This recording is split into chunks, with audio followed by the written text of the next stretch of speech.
Dreyfus, injustice revealed. Mais malgré cette conclusion officielle, le calme est de courte durée. Le commandant Ferdinand Valsin-Esterhazy, mentionné dans une correspondance confidentielle, devient une figure centrale. Des documents secrets, dont une lettre surnommée le Petit Bleu, semblent pointer vers lui comme le véritable auteur du bordereau. Petit losange bleu, le lieutenant-colonel Georges Picquart, chef du service de renseignement militaire, est troublé par les similitudes d'écriture. Il en vient à croire qu'Esterhazy, et non Dreyfus, est le traître.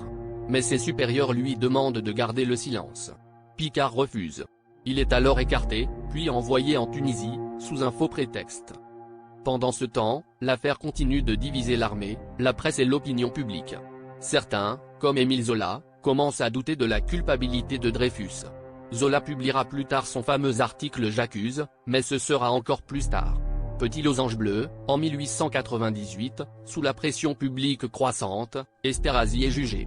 Mais en secret. Et il est acquitté.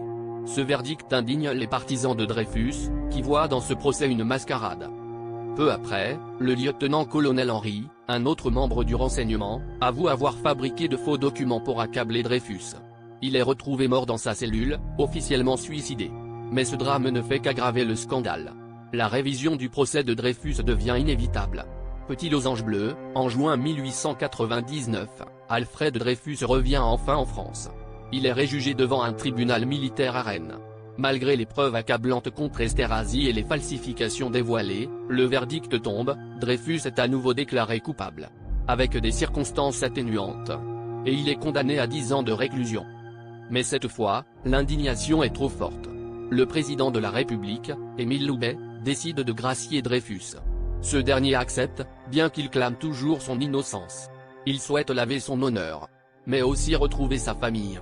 Petit losange bleu, la grâce présidentielle apaise temporairement la crise. Mais l'injustice n'est pas oubliée. Des années de lutte judiciaire et médiatique suivront.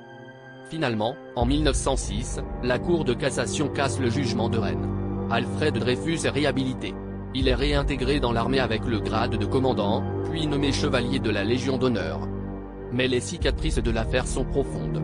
Elles ont divisé la France entre Dreyfusards et anti-Dreyfusards. Elles ont révélé l'antisémitisme latent dans les institutions. Elles ont ébranlé la confiance dans l'armée et la justice.